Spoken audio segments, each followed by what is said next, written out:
Hey, everybody. It's Saturday, but more importantly, it's somebody's birthday. Oh, hey, it's Chase. What's happening, man? Happy birthday. Hey, thank you. Thank you. I'm doing good. I hope you are.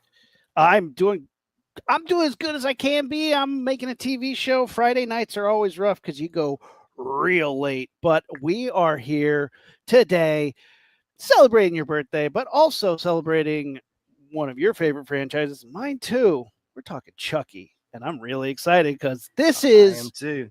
probably I've said it before, one of the most consistent franchisers in horror. It has always, even at its lowest point, delivered higher than some of the other franchises.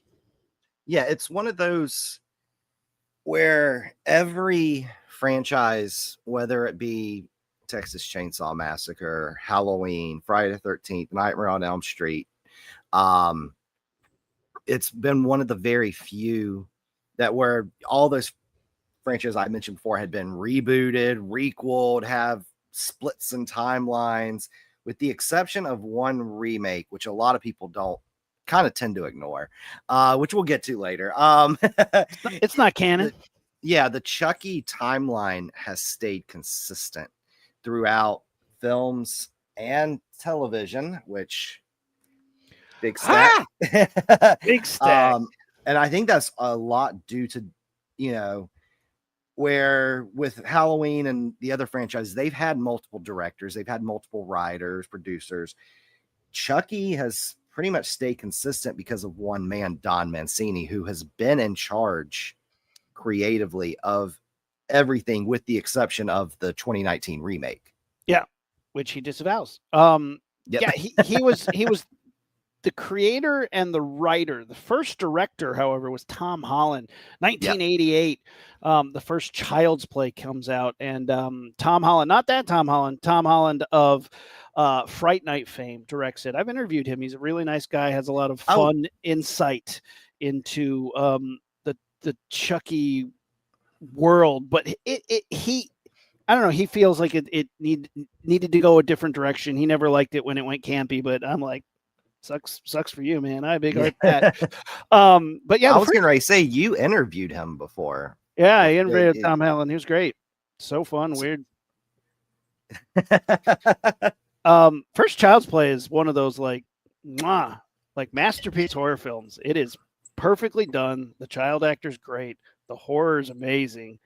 I love this movie. It literally is one of those perfect horror films that I don't think it's like gory or there's not a ton of nudity. You could show that to pretty much anybody and be like, I didn't think a killer doll movie would be this awesome.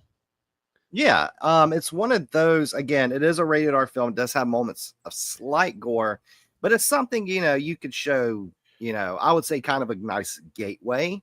Because again, like you said, it doesn't have a lot of nudity, doesn't have a lot of sex.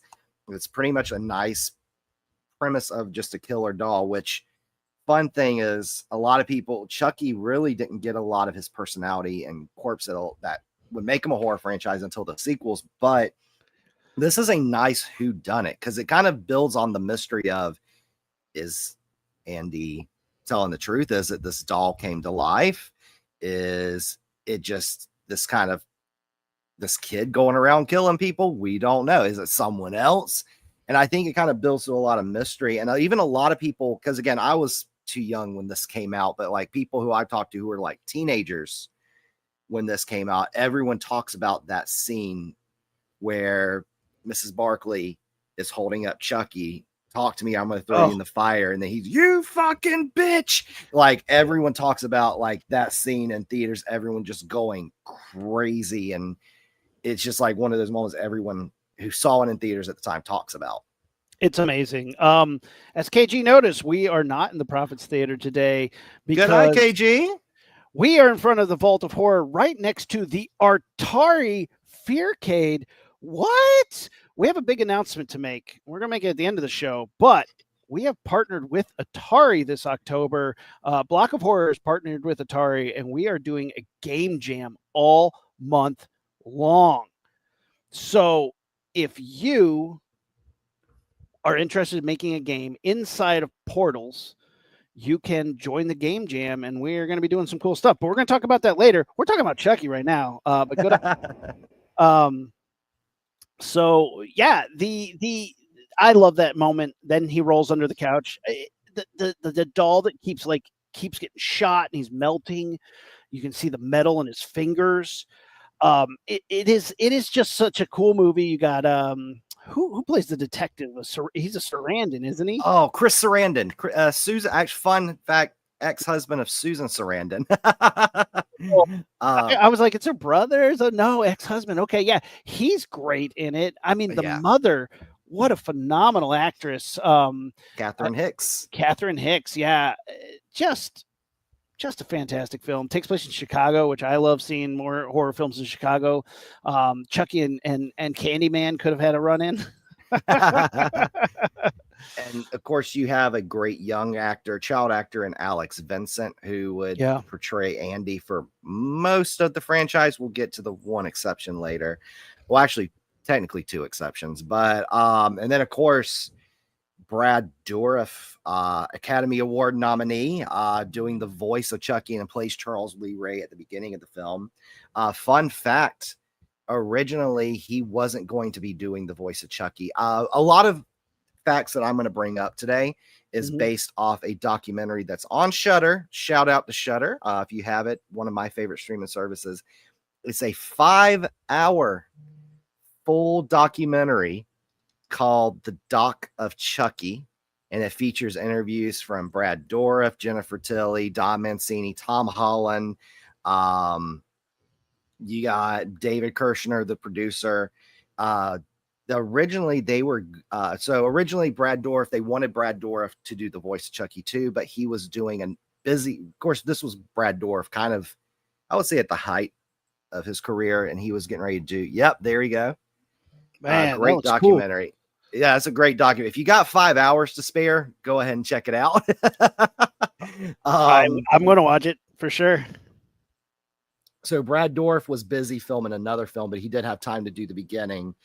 But originally it was going to be, let me see her name. Jessica Waters from Arrested Development was going to do the voice of Chucky. And originally, so they were going to have that, but they said when they tested it, it just sounded very funny. So my mind's a little blown by that, because it's going to be like, I'm just thinking of hilarious Jessica Walters lines where she's like, what could it cost? $10? What could a war cost, Michael? $10? Go see a Star Wars. Just to her raspy voice. Like, yes. Oh my God, that's amazing. I didn't know that. Yeah, Brad Dourif really does make that character. His his accent is amazing. His inflection is amazing. His timing, he's just great. Yeah, I think really he makes the role. I think he is not talked enough about how great of an actor. I mean, he is an Academy Award nominee. He was phenomenal, which he was nominated for One Flew Over the Cuckoo's Nest. Yeah. Great film. If no one's seen it, it's phenomenal. I could talk. I could do a whole episode on One Flew Over the Cuckoo's Nest, the book, the movie. He's incredible in that. He's in Blue Velvet. He's in Lord of the Rings. Lord of the Rings, yeah.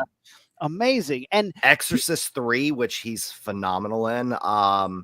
Which is actually my favorite Brad Dourif role. It's just his voice. He has it down pat, just the kind of sinister that he knows how to kind of be manipulative. He kind of has the perfect package of what makes Chucky great. He has the comedic timing, which we'll get to later, but a lot of the kind of his jokes and stuff and one-liners are all ad-libbed. Even like Bride of Chucky, a lot of the kind of dialogue, comedic banter that he has with Jennifer Tilly, they ad-libbed that, which we'll talk about later. But yeah, he's just perfect for the role. I can't see anyone other than Brad Dourif as Chucky. Here's something interesting to think about. He is not the puppeteer. When Robin Williams does the genie in Aladdin, and it's so funny, he records the voice first. When a Muppet is on the Muppet Show, the puppeteer is voicing it while they do the thing. Brad Dourif might be doing the voice beforehand and then they play it back. He doesn't know the inflection that the puppet's going to get. His voice drives what those, like, it takes like 5 or 6 people to puppeteer Chucky. You know, they're all on different wire controls and RC remotes. That to me is like, his voice drives so much of that. His voice makes that character, and people adhere to that. It's not, you know, it's like an animator would animate later, but they have to do that live. It's so impressive that Chucky is a puppet acting to his voice and has so much character and so much inflection and menace. It's amazing to think about that. Yeah, and it's actually really neat too if you watch behind the scene footage of it. Like you have where you don't hear Chucky's voice. It's like someone reading the lines, but it's just amazing to see like all these like puppeteers. Like there's some where they have to like build platforms like 6 feet off the ground to kind of work the puppet. And the thing is, especially now, this is where I give Don Mancini a lot of credit too for wanting his stuff as practical as possible. Especially now where a lot of major films will do pretty much everything CGI. Like I think if Child's Play were to came out now, that would have been all CGI. Where Don Mancini's like, no, we want puppets, we want animatronics. Like he's insistent on that. And that's kind of a lost art if you think about it. Because like I said, a lot of major studios, because it's cheaper to do CGI for most of the time. But I think it just gives you more range to be able to change it in after you filmed it. I don't know if it is cheaper anymore because CGI is getting really expensive again. But it's one of those things where it's like what you get in the camera is what you get. And if you want to change it, CGI gives you the option to give multiple rounds of notes. But when you're filming with a puppet, you only have 12 to 14 hours that day. And if that puppet doesn't behave or you can't get what you want out of it, you've really wasted a day. So it is interesting that they've been so stuck with it, but they now know exactly what Chucky needs to do. And they built pretty good puppets. I mean, even all the way through the TV show, to be able to shoot a TV show with the quality of puppets. And I will say the quality of the puppets maybe aren't as good as some of the ones that have been in the movies, but you made that on a TV show budget. Those puppets are pretty damn good. Yeah, I mean, it's one of those things when me and my partner, because we're both huge Chucky fans, and we're huge Chucky collectors too. Any Chucky merch we can get our hands on. Yeah, let me see some. What do you got? You got a whole stack of stuff behind you. Oh, so I have like a whole Chucky shrine on the opposite side of the room. I'll probably send you email you a picture of that later so you can show that, because I don't feel like pulling that down and reorganizing that. But God, yeah, I have. Course, the Bride of Chucky original one sheet behind me. Glenda, from Seed of Chucky, which Spirit Halloween just released this year. Nice. Trick or Treat Studios Good Guy Chucky. I have Scarred Chucky with the Heart of Dumbala. Of course, I have Tiffany and Glenn. I have NECA figures. I have multiple copies of the film, the Child's Play 1 through 3 and Bride on VHS. Yes.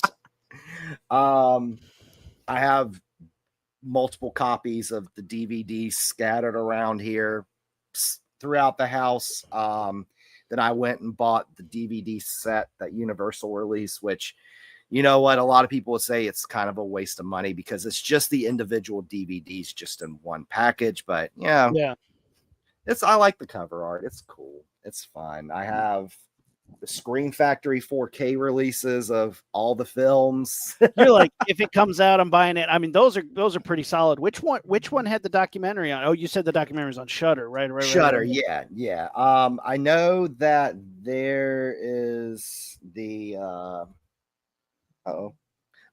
Child's Play 1 Scream Factory. And yeah, but I know they have another documentary called My Life with Chucky, who is the current. It's done by the daughter of the current head puppeteer, I think Tony Gardner. It's kind of talking about like a lot, like kind of the legacy of Chucky and kind of her growing up, watching her dad kind of work with Chucky. That they have that physically. but that one, it only comes with like the Arrow Video 4K set, which is only available in England, and it is super expensive that I'm not going to pay for. Yeah. I have the 3 seasons, all 3 seasons of the Chucky series on Blu-ray. I was going to get, they just released a box set of all 3 seasons. I was going to get that, but my partner talked me out of that because he said it's a waste of money. It's like, it's Oh, just what you have here. Just yeah, with a box. just with a steel box. Oh, man. Let me grab one of my favorite things out of my collection. Man, Chase has the best collection. This is making me miss my office where my collection lives. But I always love sitting here and watching it. I'm trying to remember when I first saw the first Child's Play movie, but like I was like in 7th or 8th grade, and I was just like, "This is great, I love it." Oh, what do you got there? Oh, so of course I have shirts too. Hell I yeah! have numerous of the Mezco mega scale figures. This one's my favorite from Child's Play 3. It Where he is this, the best part of Child's Play 3 for sure. it is. Yeah, It yeah. is. And then I have, my partner gifted me this a couple years ago, but it's from Trick or Treat Studios. It's the beginning of Child's Play 2, where they're taking the remains of the burn Chucky so they could rebuild the doll. That is sick. That is sick and creepy, real creepy. Oh man, I mean, I'm gonna put this up because this is expensive and my cats like to jump around. yeah, it's they're fragile. Like, I think it's a good transition to start talking about Child's Play 2 because Child's Play 1 ends obviously with Chucky getting burned up, shot a million times, lit on fire, and he's still like wiggling on the ground. And Child's Play 2 kicks off with the cleaning up of the skull and rebuilding a good guy doll on top of the skeleton of the original Chucky body, which is terrifying, and a great way to start off a movie. And poor Andy Barclay is now in a new foster home. And yes, one of the best covers also, by the way, like that is one of the ones, like as a kid, you'd see it in the video store and you're like, that's scary. I love it. He's in a new foster home with his foster sister, and immediately Chucky shows up after being brought back to life from the factory and starts terrorizing poor Andy and his sister and his family. And this one just like dials in that like child in peril, nobody believes them trope, and they work it hard. It is so uncomfortable. You feel so bad for this little kid. And it has one of the greatest finales of all the Chucky movies inside the factory, the good guy factory. Freaking awesome. Yeah, I love it. This is actually, Child's Play 2 is my favorite Chucky film. I think even Don Mancini said it's his favorite too. Because again, where the first one, for the more than half the film of the original, it's kind of a whodunit. Like, oh, is it the little boy telling the truth? Yeah. Is it the little boy? Is it a serial killer on the loose? Now that the sequel's out of the way and you know the killer is Chucky, you get a lot more of his personality. You get a lot more Chucky screen time. You get to see kind of what Brad Dourif adds to the character, a lot of his one-liners and personalities, and kind of you get to see kind of Chucky's killing methods for a lot of his victims. To me, and it's also I love it too because it's a very colorful film. Like, it is gorgeous. Like, where the first one, like you said, it's set in the dead of winter in Chicago. It's very bleak, a lot of muted, like kind of like a lot of earthy tones, a lot of grays and tans and browns. This one, it's bright, colorful pinks and yellows. The house that he's living in is like a curio cabinet that somebody puked in. There's so many, like all these glass figurines. They're like, don't touch this. Of course, Chucky breaks them. Like, lots of color. Bright pink walls. Yeah, really garish, but in a way that you're like, you know, it is funny because it really is like, it's like a grandma's house, but they use the colors well. Then when they get to the factory, man, it's just yellow boxes and Chucky's everywhere. And when I first saw this movie, I was like, oh man, it'd be awesome if he brought more dolls to life and they were all jumping out of the packages. and then they come to do that in later in the TV Yeah. series, which was such like, yes, finally. And I think that was always an idea that he had, but like couldn't afford to do it. Right. One of my favorite video games all time is a LucasArts game called Zombies Ate My Neighbors. And in it, they have what's called the hoo-ha doll. And it's a little doll with an axe that jumps out of his packaging. And like one of the worst levels is inside the factory and all these little dolls are jumping out. And I was always like, yes, that would be so cool. I mean, Chucky, by the time he gets to part 2, just becomes an icon. And how often do you get a sequel that's as good, if not a little bit better in some respects than the original? I would say it's a lot. I would say it's a lot better. Fun fact: do you remember when Chucky enters Andy's foster parents' home? They already have a good guy doll, but do you remember the doll's name? Oh no, what is it? Tommy. So when I was watching Tommy, I like hugs. Yeah. So do you remember how Chucky takes that one out? He beats it to death and buries it. Yeah. Okay. When I was watching Docu Chucky, so Don Mancini and Tom Holland, of course, we talked about they kind of had a feud during the set of Child's Play 1. Yeah. I know you said Tom Holland, when you had talked to Tom Holland, he kind of mentioned there was he didn't like the way things went, I guess, with the later Chucky films. And I think he also feels like he doesn't get a lot of credit for adding a lot of kind of elements to Chucky, because he did kind of add the voodoo element. He did add the kind of serial killer, because I think originally when Don Mancini wrote the script, it was like all that bleeds and the kid like cuts himself and accidentally drips blood in the doll and something. It's crazy. And I mean, Tom Holland said that like he kept it grounded as best he could, even with all the voodoo and living dolls. Like he thought you the movie wouldn't work if you didn't keep it grounded. I do think he gets credit for that, but he's like, I don't know. He's like, they tarnished it, they ruined it, and you're like, I don't know, man. I think they took it and ran with it. I am glad that it started in such a grounded place, because that had runway to take off on. You know, by the time, and I think it proves it too. Like the second one ramps it up, and the third one dials it back.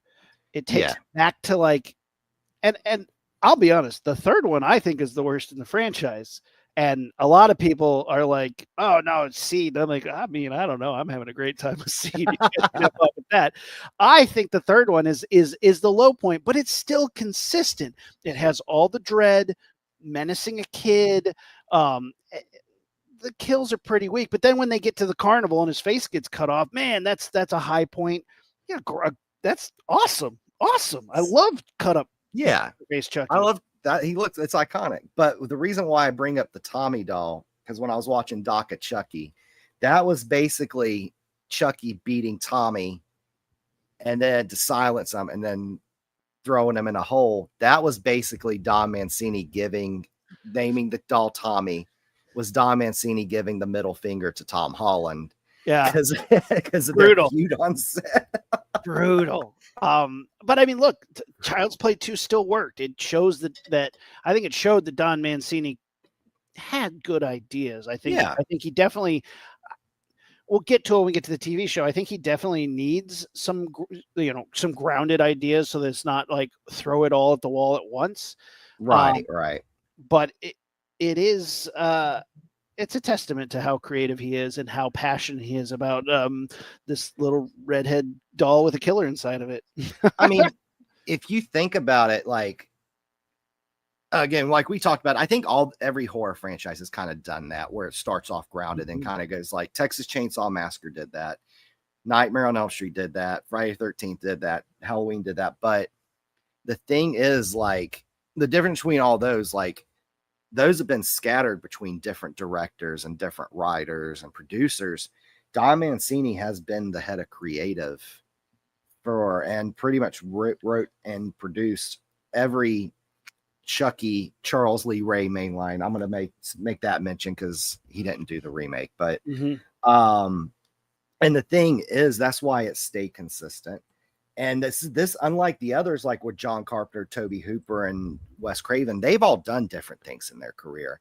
Yeah. Don Mancini has pretty much dedicated his entire career to the Chucky franchise. Like if you look at his filmography, what he's written and worked on, it's pretty much all Chucky, with the exception of, I think, like a few episodes of Tales from the Crypt and the Hannibal series that aired on a NBC for 3 seasons. That's So pretty much outside of Chucky. That's all he's ever done. That's amazing. Yeah, I didn't realize that he had been so focused this whole time, but well deserved. I mean, he really is the heart and soul of this. Right. He's the one actually inside the doll. Child's Play 3, though, like, I'm glad that they gave it another shot to keep coming. But I think what they didn't realize is, like, in 1991, when Child's Play 3 comes out, there's a huge surge in popularity. And it's not necessarily because of the movie. It's actually because of hip hop, which is a very interesting thing. I don't know if the doc even covers it, but there's a rapper, Bushwick Bill, who sometimes they call Chucky. He would wear Chucky shirts and he'd walk around with a Chucky doll and he'd like have a knife and stuff. And he would do this stage act with it. And it made Chucky like an icon in hip hop circles, which is freaking awesome. I sound like such an old man right there in those hip hop circles. No, but like in hip hop, Chucky became an icon. You'd see him on shirts. You'd see him referenced in things. I mean, it was crazy how he exploded, and that popularity. What they're like, well, I guess we got to give him another movie, and we get Bride of Chucky, which this is one of my favorite ones. Bride of Chucky, it goes off the rails. It's like, we're going to be campy, we're going to get weird, we're going to be more comedy than horror, but still deliver on great kills. So, fun thing is about Child's Play 3. Yeah. That one with Child's Play 2, I think really helped make Chucky the icon that he is. When they talk about his personality and the kills he's done. Yeah. That all originates from Child's Play 2. Then we get Child's Play 3. And I think it's such a low point. Even Don Mancini said this is his least favorite. It's my least favorite. Still a good film. It's consistent. Like I said, yeah, it is the low point for me, though. The biggest problem was that Universal wanted a film right away after the success of Child's Play 2. And they wanted it like the next year. This film was so pretty much after the success of Child's Play 2, which was released in November of 1990. This was greenlit, written, filmed, edited, and released within 9 months. Insane. So Child's Play 2 came out November 1990. This came out August 1991. And even Don Mancini even said that, like, he had ran out of ideas after Child's Play 2, and it was just basically just him kind of throwing, hoping something sticks. So again, we get a 7-year break, and something kind of changed with what kind of caused Bride of Chucky, and that Scream. Because around this time, slashers became more teen oriented. They became more humorous, a lot of meta humor, a lot of meta references. And that, along with the fact that David Kirshner was at a video store and saw a VHS copy of Bride of Frankenstein, and pretty much was like, told Don Mancini, hey, we should give Chucky his own bride.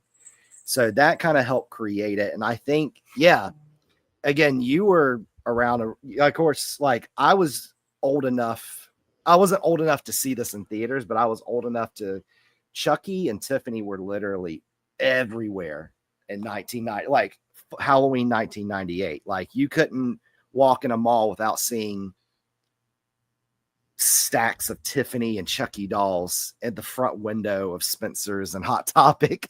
Yeah, it exploded. I love this movie. This is probably where two I think is the best. This one's my favorite. If that makes sense. Yeah. This is the one I'll put on the most, just because it is having so much fun. Katherine Heigl's in it, Jennifer Tilly. What an addition to your cast to become a regular. Jennifer Tilly, holy cow. Which that was at the height of her popularity too, Mm-hmm. because she was fresh off an Oscar nomination. Of course, she had Liar Liar with Jim Carrey, which to our younger audience, like Aaron, Huge. yeah, like Huge. 1990s, like you put Jim Carrey in a film, it's going to make a ton of money. But what got Don Mancini's attention to cast Jennifer Tilly in this role was actually Bound, Yes. which Bound. not a horror film. Great film though. Great film. It is a thirsty film. That film. I mean, it is Jennifer Tilly and Gina Gershon, and it is hot, and it's a Wachowski film. Yeah, the Wachowskis. I think it's one of their first roles. Yeah, it's one of their first the Matrix. Pre-Matrix. Yeah, it's so, yeah, you get a great film. Not a horror film, like I said, but I'll let Chaos say it. Bound is horny as hell. Yeah, she's incredible in that. And we get the reunion, the Bound reunion in the TV series in one of my favorite episodes of season 2. Incredible. Just such an incredible episode. It's so weird.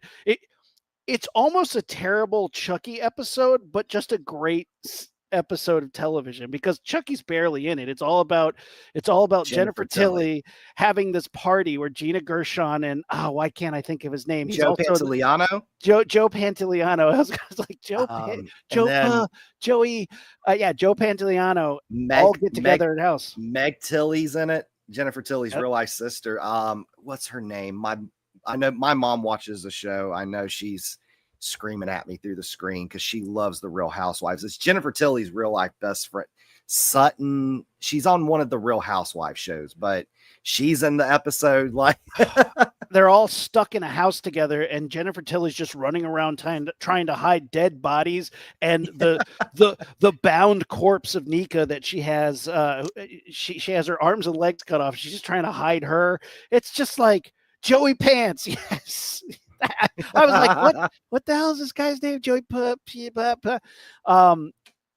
it's a great episode. It's a madcap thing, but it's like there's barely any Chucky in it. It almost makes no sense. But you're like, I just love seeing them all interact with each other. And it's funny because in the movie, Joey Pants is a prick. He's a total asshole. That's his character, but he's such a nice guy. And he's like, hey, we're worried about you. We're worried about you, Jennifer. And like, Gina Gershon's still hot as ever. Just it's what a great episode. And that one is like Don Mancini was just like, this was a dream come true. I just pitched it and she made it happen. It's awesome. What if I tell you that's actually my favorite episode in the entire series? It deserves the hats off. I think it is absolutely just one of those rare things that you're like, I can't believe this is happening on television right now. You know, and then you have the only appearance by Chucky is him doing like the cutaways. Yes, yeah, and then like randomly Liv Morgan from the WWE just pops up, which she's actually came out. She's a huge Chucky fan. And she gets to get killed by Chucky, which she's even said in podcasts that like in interviews, she was like, if I get cast in a Chucky movie or a series, she's like, I want to die. I want Chucky to murder me. And she got that. And they even reference an interview where she says that too. That's so funny. It is one of the weirdest episodes of the whole series, but like, holy cow. Like it's the one that I remember more than a lot of the other ones. So it's just like, they did it. It's such a weird format too. It just is, it's its own takeaway. And I love it. It is great. It's partially why I love Brian Chucky. It's just like that, that campiness, even at its lowest points, where it's like the Voodoo for Dummies, which keeps coming back, and I'm always like, I hate that, but they make it work. They're like, guys, we're having fun. If you're not having fun, don't watch it. See, I really John love Ritter. This. Yeah, John Ritter. You got sitcom legend. He's great. To me, like the lowest point of this film is the Jesse and Jade storyline with Katherine Heigl. Is again, the reason why it's not called Child's Play anymore is because it's no longer Andy as the protagonist. It's now Chucky is the protagonist. It's all about Chucky. And honestly, the kind of Jesse and Jade thing just kind of feels, a lot of their stuff feels like filler. It's not their dialogue's not very well written, but you got to give Chucky an adversary, you know. Oh, he That's always just has to be. The thing I like about this, have you ever seen a movie called The Hitcher? Rutger yes, Hauer. yeah. This is basically The Hitcher, but with like two kids on the run. The cops are chasing them everywhere they go. Dead bodies appear. It's The Hitcher, but instead of Rutger Hauer, it's Chucky and Tiffany, which is amazing. Yeah, and I really enjoy it. That I know a lot of it too. Don Mancini, I think, came out and said, of course, we mentioned it during our John Carpenter episode when we talked about vampires, talking about James Woods has a notorious reputation of being difficult to work with. I know Katherine Heigl, from what I heard, has that reputation too. And I know Don Mancini said it, but she was difficult to work with. But I mean, I think with what they have written for her, she does a good job. Yeah. But again, it just feels like the whole Jesse and Jay thing kind of feels secondary. It kind of just feels like, oh, we want to make a Chucky movie. But you can't have just a movie about Chucky. You got to have Chucky killing people. You got to have people he's got to fight against. And I think that's where Jesse and Jay needs to come along. It's kind of a fun road trip thing. And yeah, man, it's great. I love this one. But very quickly after, they finally put Don Mancini in the director's chair, and he makes Seed of Chucky. And I am not in this boat, but a lot of people consider this the low point of the franchise. This is I my will second say it's favorite Chucky movie. I like it, man. But look, it embraces full camp, and it embraces a lot. It also throws everything at the wall. And Don Mancini continues to do this, even in the TV show. He throws almost too much at the wall. What people like about it or don't like about it aside, I think he asks a lot of crazy idea. It throws a lot of crazy ideas into the movie, like a doll with split personalities, a super meta thing where Tiffany and Jennifer Tilly are in the movie at the same time. You have the child of Chucky who's confused about their gender identity. It's way ahead of its time. Way ahead of its time, like 20 years ahead of its time. So yeah, the fun thing was like original. So Bride of Chucky came out in 1998. Seed of Chucky didn't come out until 2004, which the thing is, you would think with the success of Bride of Chucky, how Chucky's now experienced this resurgence in popularity, they'd want to get a sequel out immediately. Supposedly, like, this took Don Mancini forever to make because, like, when he kept pitching this movie, like Universal were like, it's too funny, it's too gay.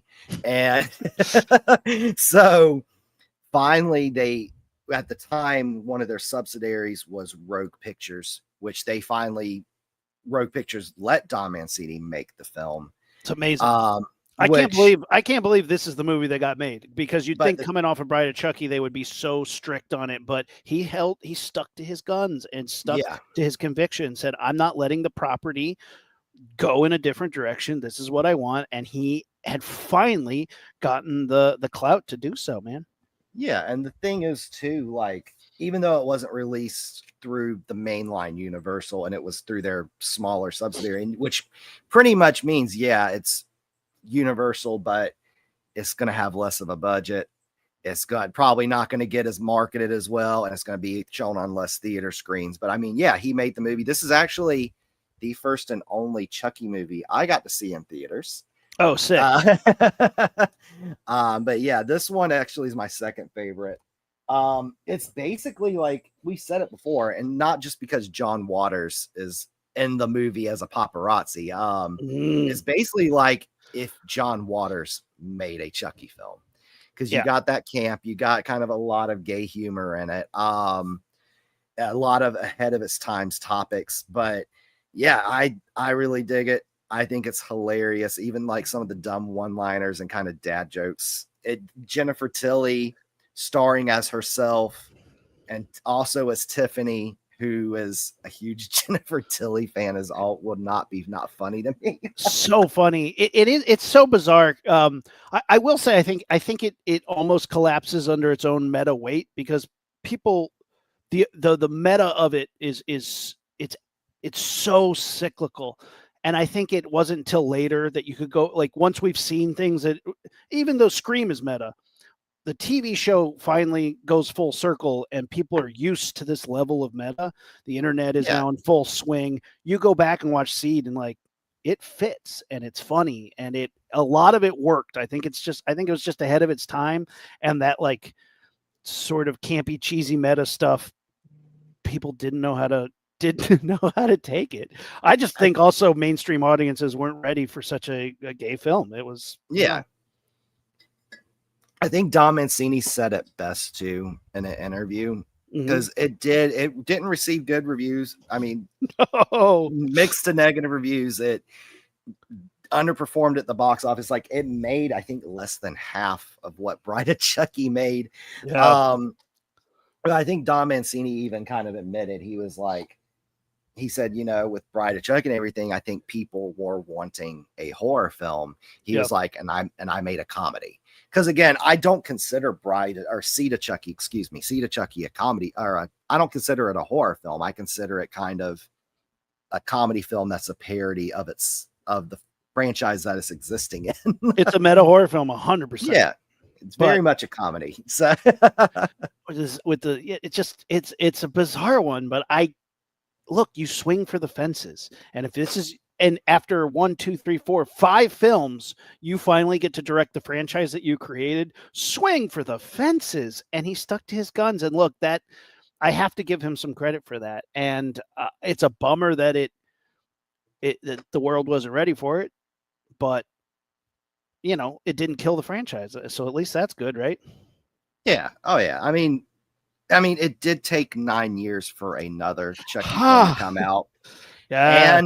And also it didn't get a theatrical release. It was actually released straight to video, but we did get Curse of Chucky, which came out in 2013, which, fun thing, like a good buddy of mine who was also a former coworker of mine, had told me about this film because he knew I was a huge Chucky fan. He's a huge Chucky fan. And he was like, yeah, man, they're releasing a new Chucky film. It's going to be straight to video. I was like I got Hellraiser flashbacks. Yeah, I thought this was going to be trash, man. I really especially them releasing it straight to video. And I think he had seen it. And he was like, I was like, and he was like, no, dude. He was like, it's probably one of the best in the franchise.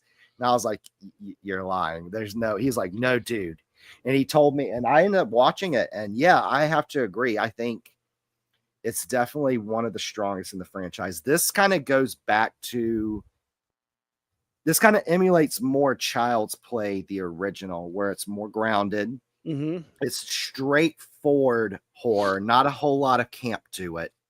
It takes itself more seriously, kind of like the original Child's Play. And it's also, the first half of the film is kind of built as a whodunit, even though we know it's Chucky. Yeah. I think a lot of this rests on Fiona Dorff, though. Like, yeah, she is such a good actress. She carries this film. And if it was a lesser actress, this movie would have been pretty, I think it would have been just kind of middle of the road, but she elevates it to that next level, because it isn't swinging for the fences. It's going back to a safe space of like, oh yeah, Chucky's in the house. Is it Chucky? What's going on? Are you lying? Nobody believes me. But her acting chops and her being in a wheelchair really does make this a unique film in its own right. Yeah. And again, it's one of those, you're right, she does carry the film. I think that this kind of elevates it beyond the straight to video kind of schlock we've seen with other horror franchises. But yeah, Fiona Dorff, to me, I would say for the longest time was I would consider one of the most underrated actresses out there. She's just now starting to get her flowers, because she's on a HBO medical show called The Pit, which is really popular. And she's in The Pit. God, that movie. I need to watch that now. Hell yeah. Now it's great to see, since now she's been in that show. I've seen a lot of people outside the horror bubble, because before, I think the horror kind of circle knew Fiona Dorff was great, especially with the Chucky franchise, with The Purge, which she was in the first season of the Purge series. Now I've finally seen people kind of give her flowers outside this horror circle with her performance in The Pit. and she's kind of now starting to get recognized as a great actress, which makes me happy. You know, She about deserves, fucking time. yeah, she deserves all the accolades there because it is. She's just great. Uh, I loved Colt. My only qualms about Colt is how different Chucky looks, and I think it's because they needed to make a Yeah. cheaper puppet. And like, Yeah. look, that's fine. I get it. But yeah, he looks like a weird Chucky. But Yeah. you know, if you don't have a big studio backing you, you got to do what you got to do. And the guy who came up with the puppet and put it together, like he makes it work, and you buy it. I think there's just a little bit of this like uncanny, like that's not Chucky, but it sounds like Yeah. Chucky, so fine. Um, 2017 comes around, Cult of Chucky comes out, and this movie knocked my socks off. Don Mancini comes back and goes, you know what? All right, I did the safe one. I got everybody back on the train. I reset the clock, and now I'm gonna go throw everything at the wall again. You get the return of Alex Vincent, Fiona Dorf's back. She's in a mental health. Jennifer Tilly has a more substantial role. She has a very small role at the end of Cult of Chucky or Curse of Chucky, but Yeah. she has more of a substantial supporting role in Cult of Chucky, and you get to see her more in her human self because again, at the end of Seed of Chucky, Tiffany takes over the body of Jennifer Tilly, which they make jokes in because there's one scene where she meets Fiona Dorf's character Nika, and Nika goes, "Has anyone told you just look exactly like Jennifer Tilly?" Right? It is. And then you get the splitting bodies. He threw everything at the wall, and it's awesome. And this is also where you get the multiple Chuckies that Don Mancini originally wanted for Child's Play 3, but he didn't have the budget for it. So he finally got around to doing it here. And it's awesome. And I love the kind of how, even though they're all Chucky and they're split, you get different personalities to each Chucky. And I think it just, yeah, it's honestly like if you just put Chucky in One Flew Over the Cuckoo's Nest, which was a big inspiration for it. And which is awesome, right? It's all coming full circle. And then Christina Elise makes a reprisal return in post-credit cameo. Yeah. And unfortunately, this also was released straight. This one actually had a weird release, the release method, because where Curse of Chucky was released straight to video, this one was also released straight to video, but like they released it on like DVD, Netflix, and AMC Fear Fest all at the same time on the same day. I bought it because it was great. Yeah, it was fantastic. I love it. I actually think it's better than Curse of Chucky, even though Curse of Chucky is more of a straightforward film.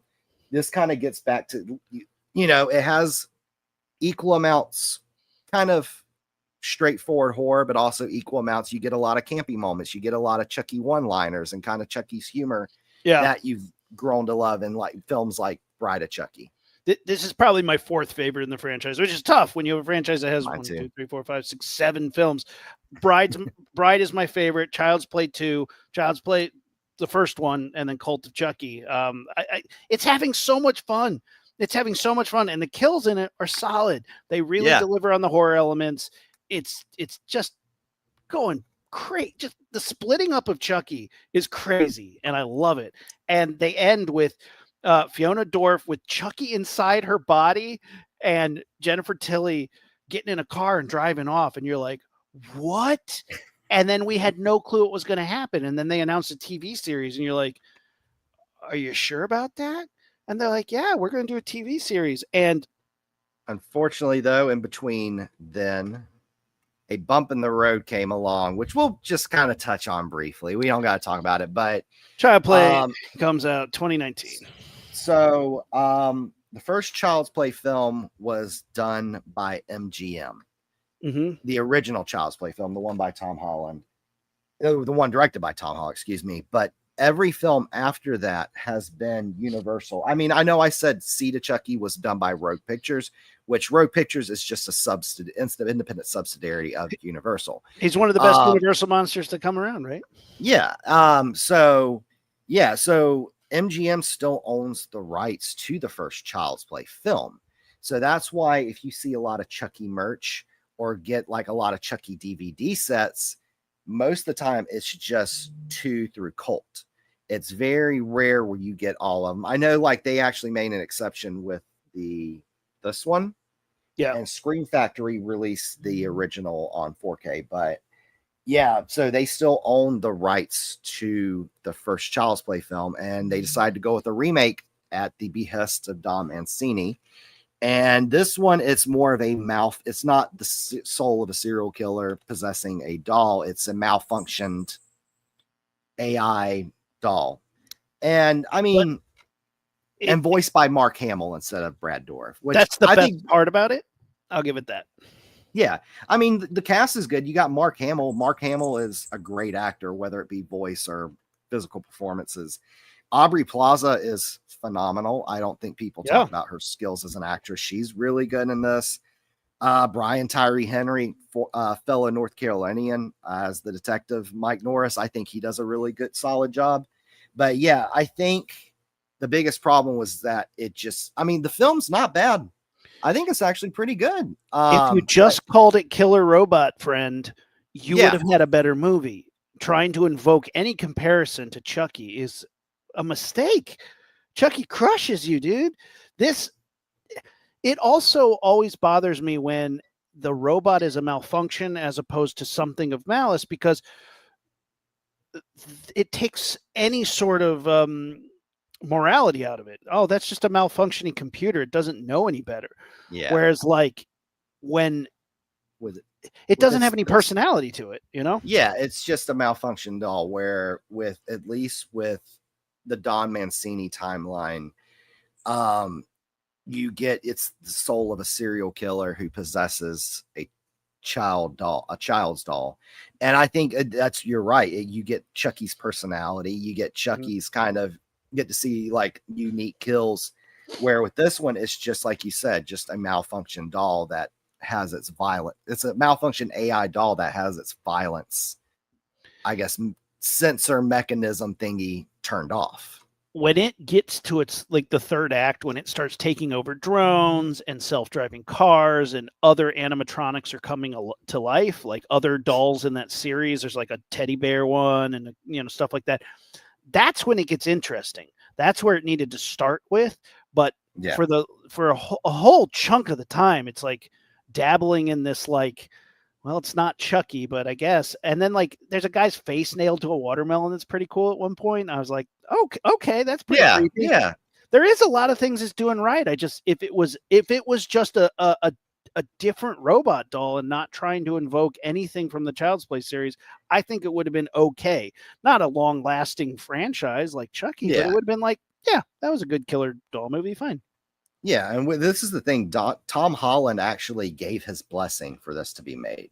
Of course, he did. Don Mancini actually fought it, because while this was being made, Don Mancini was actually in the middle of developing the series, and he was worried that if this was like a huge success, that Universal and Sci-Fi would be like, it's going to confuse audiences. Yeah, we're just going to scrap the series. Thankfully, I think it was financially successful. It wasn't as financially successful, I guess, as MGM thought it was going to be, and it didn't make the impact that they didn't think that they thought it was going to. So thankfully, I mean, still a decent film. It just didn't make the impact or was successful as they thought it was going to be. And I think a lot of that contributes to that it was released in the summer of 2019, which, like, literally in the middle of the summer 2019. That summer you had Avengers Endgame, the live action Aladdin remake, the realistic photographic. I'm not in the film industry. What do you call it? The Lions King remake. The CGI. Yeah, the live action Lion King. Even though it's the CGI, the photorealistic animated Lion fully King remake, animated, Toy Story 4. So it came out kind of slap. Guess which one of these I saw in theater? Which one? Only Child's Play. To its credit, it was the only one I went and saw in the movie theater. I didn't even see Avengers Endgame until it was on a plane. What did I mention? That's how I watch movies that I'm begrudgingly watching. It's like The I only watched one I Oppenheimer on a plane. I watched Wolfman on a plane. I watched Avengers Endgame on a plane. You the only one I watched actually out of all those in theaters was Avengers Endgame, but it's a better choice. I actually, that's the one also that I watched. And I was like, I should have watched this in theater. This is really good. Child's Play was disappointing, but I was excited because of Aubrey Plaza, who I was a huge fan of from Parks and Rec, and I just think she's really just great. And they didn't she's cast actually her. She's a great drama actress. I don't know if you've seen some of her drama work. She's phenomenal. Yeah, but I was kind of she's awesome in the show Legion, but they cast her in a like a against type character. She didn't get to do what she's best at, and she had to play like just a normal like I'm a mom, I'm scared for my kid, and I was like, oh, I thought they were going to let her be weird or do some of the fun stuff that she Or be does, and they're like, funny. no, Yeah. yeah, yes, she's hysterical as we saw in Parks and Rec. She does a lot of, and I mean, she's fine in this movie, but it's just not a character that really gave her any room to do anything. She's like, my poor kid's getting killed by a doll. Yeah. Overall the movie's fine, but I agree with you. If they had called it, I think, Killer Buddy or something, and not made it Chucky, I think it would have been probably more well received. Like I said, I know people hate this. A lot of people in the Chucky fandom hate this film. I don't think it's that bad. I think it's actually a decent time. I think it's a pretty decent horror film. It just shouldn't have been a Chucky film. Bingo. That it is. But it did. Thankfully, it didn't tank Don Mancini's plans to make a TV show. And we got 3 seasons of a pretty killer show. I watched the 3rd season for this, and it all blended together because that's what happens when you watch an entire season of television in like 3 days. But I really thought this show was successful. I give it a lot of credit for sticking to its weirdness, having fun, being gay, doing all of it. And Don Mancini just knocked it out of the park. It is a very manic show where it goes like awesome to what the fuck are you guys doing to awesome. But I think if you ride that wave, it bounces out to something pretty solid. The 3rd season in particular, I'm just like, what are you doing? What are you doing, show? There were just multiple times where you're like, I don't know, but it also has some of the best scenes of the whole series. Some of the best kills in the whole series. Bingo. The 1st season is awesome. I think it's the most solid out of all of them. You get a great character in what's his name? Kyle? What's the kid's name? Jake. Yeah, so Jake is a teenager who is just discovering that he's gay. His father is his father's a widower who just recently lost his mother, or they just recently lost his wife, and Jake lost his mother. And the way his father's coping with it is dealing with using alcohol. He's abusive and homophobic to his son. Chucky, somewhat spoiler alert for an almost 4-year-old show. Yeah. Chucky uses this to his advantage to manipulate Jake. Mm-hmm. And kind of gaslight Jake. He murders his father and be like, see, he was abusive to you. He didn't accept you for who you were like I do. So like pretty much just kind of manipulating him and grooming him into being a killer, which is crazy. Yeah. It's a really creepy plot because he's like trying to get this kid to murder with him. And luckily, Jake is like, no, I'm not going to do that. But so Chucky's like, well, I'm going to start killing your friends, killing everybody around. And you have a good cast of characters. I mean, his friend Devin, and then the who starts off as just a straight bitch. Sorry, Lexi, but your character is just mean. You are not nice. She ends up becoming the best teenage character out of all 3 of them. You end up loving her the most because of her character arc. She has a great character arc. She starts off like making fun of Jake's dead dad and like just being making fun of his sexuality and just a big bully. And then when Chucky finally comes after her, she makes a 180 and just kind of like, hey, sorry for being a bitch. But so how about we're friends now and we team up to stop Chucky because he's going after my family now too.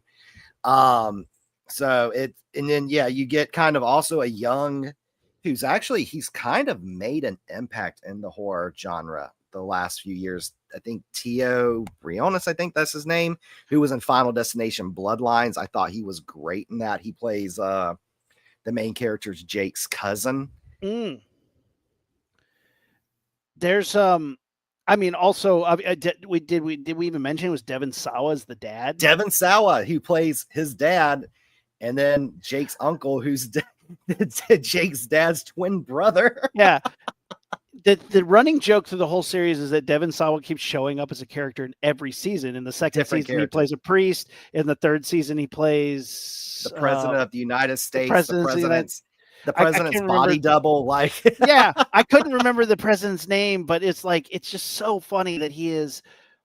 I mean, he's great. Devon Sawa was awesome in this show, and I love that he makes a return as his dad's ghost at one point. Yeah. And then obviously Fiona Dorff plays as Nika, but also plays Brad Dorff as the young Charles Lee Ray. Incredible. In drag. Yeah, and male drag. Oh, she's incredible.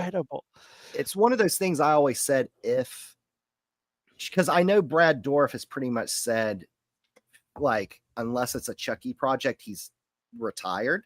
Yeah. But I always said, if he's like always said, okay, I don't want to do Chucky anymore, I'm retired, like Fiona Dorff doing the voice, I think, like, if they could just auto-tune it to make it a little deeper, there you go. That's your new Chucky voice, because she's got his dialect and the way his speaking pattern, everything down. Even like when she's playing him in male drag, like, she's got his personality, his movements, his facial expressions down to a T. It's crazy. The scene, one of my favorite scenes in season 3 is they're in this ghost realm, and you have Brad Dorff on screen as old Charles Lee Ray, and then every iteration that we've seen him as a child, as a teenager, and then his daughter's there as the young man version of him, and they have like a dialogue. They have a great scene together, and it's like, it's awesome. What a great moment. And she is such a good actress, and it's uncanny. My only complaint about the episode where she plays him and it's all flashbacks is the actress that they got to play Tiffany. You have somebody who is just an uncanny version of a young Charles Lee Ray, and then the Tiffany was like Timu version. They were just like, who I hire everybody. Funny thing was that that actress you're talking about, so Jennifer Tilly is half Chinese. Okay. And that was the thing when they hired the actress. One thing she insisted on was that they get an actress who, like her, they wanted to be very authentic. So she was like, I want you to hire an actress who's half Chinese like me. And they did. But yeah, I think, with Fiona Dorff playing the young male Charles Lee Ray, she has him down to a T. Nailed it. It's perfect. It's just, I think with that actress, you just didn't get someone who nailed Jennifer Tilly's mannerisms and that's the thing, movements and stuff. And I think even she didn't even do the voice. It was Jennifer Tilly who voicing in. Voicing in. It's tough. Yeah, she just didn't match the mannerisms, because Jennifer Tilly is over the top and like in this great sort of campy version of herself in this show, and that was a little distracting. But at the same time, and this is what I'm talking about in the show, it's like you have something you're kind of like, that's not as great, but here's Fiona Dorff playing Charles Lee Ray and blowing your mind with it. So it's like it makes up for it in a weird sense. And that to me is like a perfect example of what this show does, is it will do a really weird thing that you're kind of like, man, is this what we're doing now? But then do something so awesome with like the multiple Chuckies, or like just a kill that blows your mind where it's like all the knives in the dishwasher rack and somebody going face first into them. Yeah. It's like, it kind of makes up for whatever odd Don Mancini choice there was. And it's like, all right, it's inconsistent in that respect, but overall it balances out because the highs are so high. They balance out the lows. With me, I definitely think season 3 is the weakest, Because with Yeah. season one is kind of like where we talked about it, Curse of Chucky was kind of going back to the style and the Yeah. vibe of the original Child's Play. Child's Play or Chucky season 1 is very much in the same style and vibe as Child's Play 2, where you have kind of an now orphaned boy, except instead of living with foster family, he's living with his aunt and uncle and cousin. And yeah, I think this really and even like the theme song for the show is the theme for Child's Play 2. How good are the title cards? Every episode has a different title card. When it says Chucky, it's like one of them's built out of knives. In the third season, there's one where it's like Chucky carved into Mount Rushmore as different Chucky presidents, doll heads, like just really, really awesome title treatments. And as a VFX artist and a graphic designer, I'm like, that is so cool. Like, I love that. That was a highlight, just to wait to see what the Chucky was. Don't skip that intro. Yeah, and it's one of those, I think it kind of matches kind of the colorful aesthetic. Has like some little one-liners and some humors, but most straightforward. It's mostly horror. Yeah. Season 1. Season 2 is by far my favorite, because this is when they're kind of like, okay, we got renewed for a season 2. We're going to go off the wall as crazy as, and this kind of more emulates the vibe and tone of Seed of Chucky, because you get more Jennifer Tilly. It's a very Jennifer Tilly heavy story. You get the return of Glenn Glenda, who are now human. Which they don't really get into how that happened, but they're fun characters. Gigi, as they call them. So at the end of Seed of Chucky, they do a voodoo pregnancy on Jennifer Tilly before Tiffany enters her body, and she gives birth to twins, one boy, one girl, and they basically put the soul of Glenn and Glenda in both of them. So that's how you get the human characters of Glenn and Glenda, who at the end, of course, they ended up kind of going back into the Glenn doll and renaming themselves Gigi, which yeah. Wild. Super fun though. I love them as characters too, because they're just so nonchalant, cannot be bothered with their mom's bullshit. Yeah. Pretty funny. And I like them as characters. I thought it was fun to have them as separated characters, and you know, it would have been fun to see more of that. But it's also great to have the Gigi doll back. You know, yeah, creepy doll's awesome.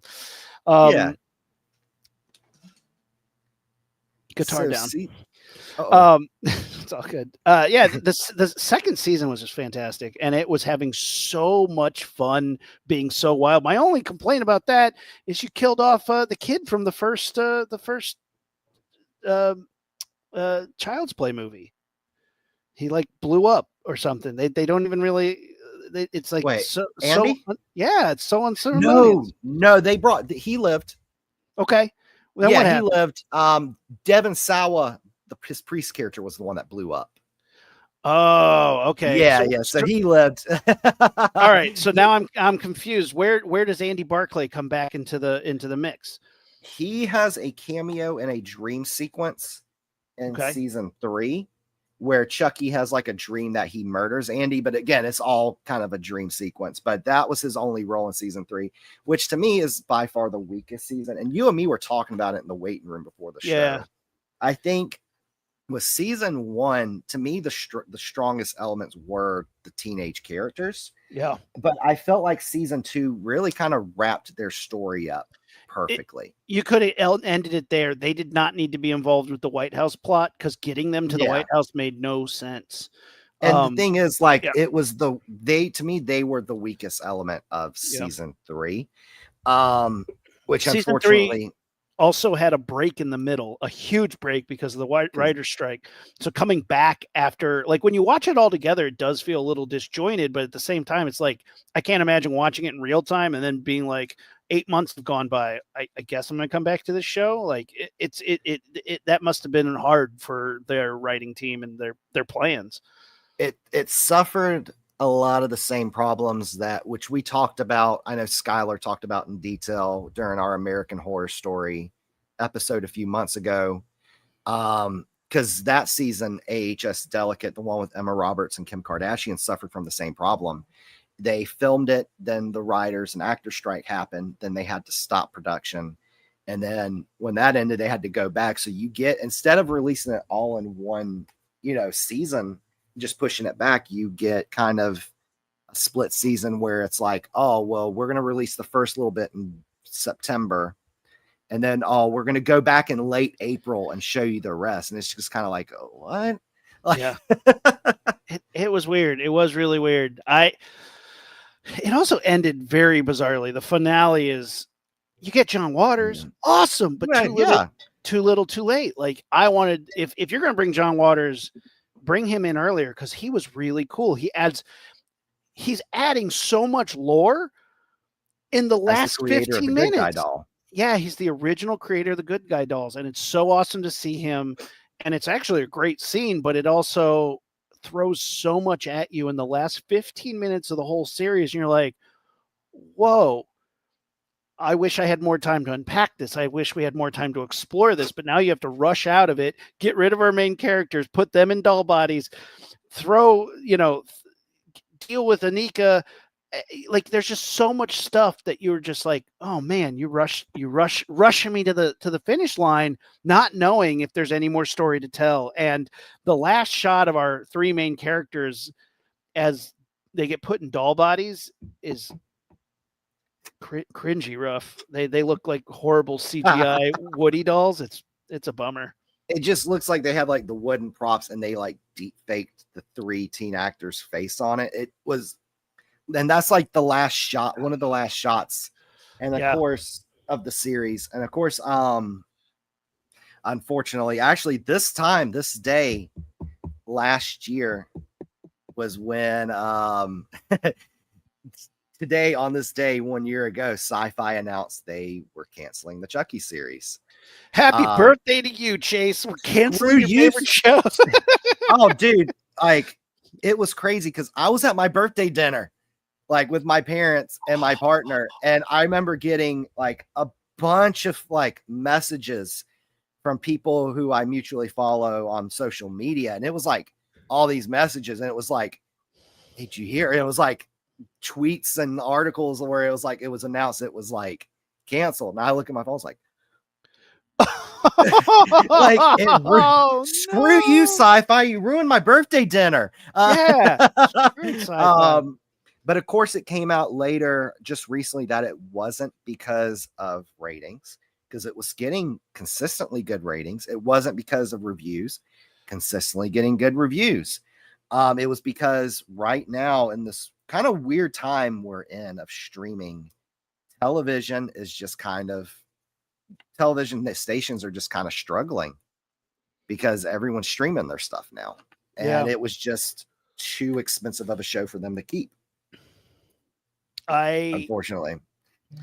I believe it too, because here's the other thing. A lot of shows cannot get past a third season. 4 is kind of the cap that we're seeing. They just announced Daryl Dixon's show is ending after 4 seasons, and that show's doing gangbusters right now. Because the second you get past 4 episodes, the show now has, like, your main actors can ask for like $1 million. And God forbid the CEO of Warner Brothers doesn't get another yacht, but it's like, pay it to him, man. If you're making a great show, pay it to him. I'm seeing that all the time too. Like, we will never see an 11 seasons of a show again. I mean, it's all going to be limited series, 3 seasons. Unless it's Grey's Anatomy. But but even that is like, so even that, all the actors, the lead actors. So basically, I don't even know if I'm supposed to know any of this. Anyway, there was a moment where who's the lead actress? I've never watched an episode of Grey's Anatomy. So basically, the star of the show said, I will take a pay cut so that the crew doesn't have to take a pay cut. I encourage my co-stars to take a pay cut so that we can keep making a show. And they took that deal. And that is, hats off that she was like, I don't need to make more money if it means that the people who I have had around me for 13, whatever they're on, 18th season, still get to have their jobs, because she's fine. the crew that has been working on that, they have nowhere to go after this. So I think that's big of her. Anyway, Yeah. Chucky's awesome. I do really like this TV show. I think overall it's a success for the franchise. I think it's a success for Don Mancini. I think it is awesome for Chucky. He is teasing that a movie is in the works. Yeah, I cannot wait to see. He pretty much confirmed. He had pretty much said from the first season, because Yeah. again, like you said, we're in this day and age of television where unless you're on a streaming network, if you're like on a traditional cable or network show, it's kind of hard for a show to last long. And he pretty much said from like the first season, he's like, yeah, he was like the second, he was like, whenever the TV show's done, he's like, I'm going back to making Chucky movies. And yeah, I think he is pretty much, which is great. And I know what I've been reading, he's in the middle of developing a new Chucky movie, which I can't wait to see. Hopefully it's in theaters so I can say I got to see another Chucky film. And he did say it is not following the TV show characters. That's all I've heard. That can change in a dime, but it maybe is one of those things where it's like a different one of the Chucky doll transplants is off doing their own thing, you know. How did you feel about Good Guy Doll? Like when the brainwashed Chucky who's a good guy? Was he fun? That was hilarious. I thought that was really funny. I saw people bagging on him on Reddit. I was like, Good Guy Chucky's really funny. I like Good Guy Chucky. Like Buff Chucky, Melty Chucky, Phantom Chucky. Marlon Brando Chucky. Marlon Brando Chucky. Like, I thought that was hysterical. What a great convention. And just like a great way to just have random silly stuff happening. It's great. Good stuff, man. Here's my thing, though, what I think why the Chucky series was so successful. Yeah. Because even though I know some people did complain about like a lot of the teenage elements and where it kind of felt too Gen Z-ish in certain areas, here's the thing. The series introduced and made fans of a younger generation. Yep. There's now a whole group of younger people who are now fans of Chucky and who will turn out for a new Chucky movie when it gets released. Right. And that's the thing. Here's the thing with the horror franchise. If you want it to go on, yeah, you got to bring in some stuff to kind of keep your older fans like us coming to see it, which I think the Chucky series did well. Mm-hmm. But you also got to do something to bring in characters or bring in an audience the younger audience that they'll watch. And that's bring in younger characters. You got to bring in characters that can relate to them, that are like them, that talk like them. So that's how you keep a franchise going. So it was really smart about how it handled things. And I thought the stories that it told for being about a killer doll also did some brave stuff. It's one of the only shows to ever have a young character, a young gay character as the main character, and to show a very wholesome relationship. Shows don't have the guts to do that because of our stupid climate that we're in right now. Chucky does. Chucky has the balls to do it and then go kill like 13 people in every episode. Like it's so good. And I give it so much props. And Don Mancini, again, bringing pouring his heart and soul into this, and then also just like having a lot of fun while he does that. It's awesome. So we did it, man. The whole Chucky franchise. We did. We did it. I have something I got to show everybody. We are partnering, Block of Horror, and we are partnering with Atari for the whole month of October. And I got to play a little video for y'all. Here we go.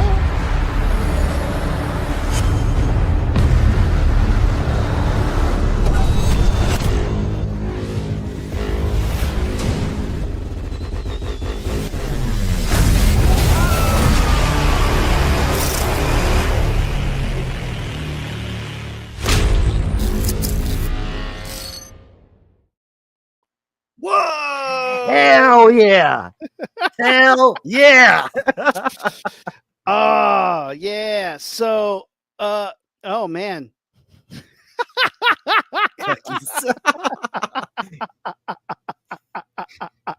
Can we say that on YouTube?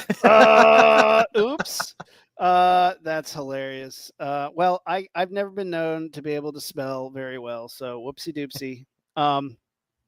So yeah, that's what we're doing. We're doing a games jam. And if you want to go into Portals for a no code gaming program where you can build a game based on some of the IP that Primordial Pictures, Pat and I have put together. They're doing a big game jam. So all month from October, basically yesterday until the first week of November, we're going to be designing video games, and over 100 people have already signed up. $50,000 in prizes are going to be given away. So yeah, it's going to be pretty crazy. I'm trying to pull up a screen right here. Window, here we go. So this is over on X, just showing off. These are the games that we sort of the movies that we picked to potentially be games. Bug Suckers, Carrion, and Pat and I designed every one of these boxes. And Pat and I wrote the little blurbs for all of them. Devilopod, just a giant killer octopus.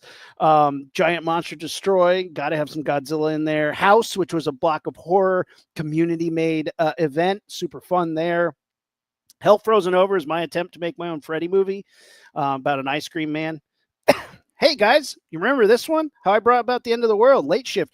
Everybody on the block of horror community came together and we made this idea up. Pat and I were just brainstorming and everybody was chiming in on the YouTube and we came up with this movie. It might be a video game now. How crazy is that? Oh, so yeah. We're just throwing it all out there, and we have some really fun stuff. And like I said, over 100 people have already signed up. So hopefully some awesome video games are going to be there. The carnival's coming to town, guys. We have some amazing stuff appearing in the block of horror in the next few weeks. And it's just going to be a crazy month of October leading up to Blocktoberfest, which of course is the film festival that we do every year in the virtual world. So we had some great ones last year. We had a lot of great films last year. Absolutely. Yeah. Oh, I'm seeing people excited about House. Yeah, there's going to be kickoffs. There's going to be events. It's going to be really fun. So yeah, mad excited about that. I'm really honored that Atari is excited to partner with Block of Horror. And if you want to keep up Block of Horror, all things Block of Horror, yeah, Discord, all social media, Block of Horror. We need to give away some blood coin. Let's do it. I think it's pretty obvious. It's Chucky. It's Chucky. It's Chucky. Yeah, go open up a ticket, get you some blood coin. Tiffany demands it. And then yes, she does. Oh, that's a great doll, man. That is awesome. And then Chase, what other plugs? What else we got? Well, fun fact about this Tiffany doll, a couple months ago, our house got broken into. And unfortunately, but thankfully the only thing he stole was my old Xbox One. Like, one of the first things I looked for when I came in the house was first making sure my house was okay and my cats were okay, was making sure he didn't take my Chucky dolls. These are my prized possessions. But first of all, I want to say everyone in the chat who wished me happy birthday, thank you so much for the birthday wishes. I'm old. I'm 36 now. So stop it. Of course, see me here every Saturday with you, Aaron, on Half Hour of Horror. Check out all things Block of Horror, blockofhorror.com. Enter the portals, Atari, make your own video game. Check out Block of Horror on X, TikTok, and then you can follow me personally on Instagram, TikTok, Letterboxd. Oh, hey, it's Chase. All the socials. Absolutely. And yeah, I'm on McLean and Abel on Instagram. And I just got to say, man, I really appreciate that you're on the show with me. We've never met, and that's sad, but I love that you have joined me on this fun adventure for Half Hour of Horror. So happy birthday, my guy. Thank you. And thank you for giving me the opportunity. It's been a blast. What has it been, a year and a half since I've been host now? So crazy. Yeah, super random. I know. It's, yeah. This guy Chase will come on. I was like, cool. And then he came on, and I was like, that was fun. Hey, Chase is available. You want him to come on? Yeah, he's great. Chase came on again. Then it's like, Chase can come every weekend. I was like, Chase is co-host now. Again, thank you for giving me this opportunity. It's been a blast. And yeah, to many more years, let's let's keep this train rolling. Heck yeah. All right, guys. Thank you all. We'll catch you guys soon. Till next time, watch some horror movies, have some fun, treat each other right.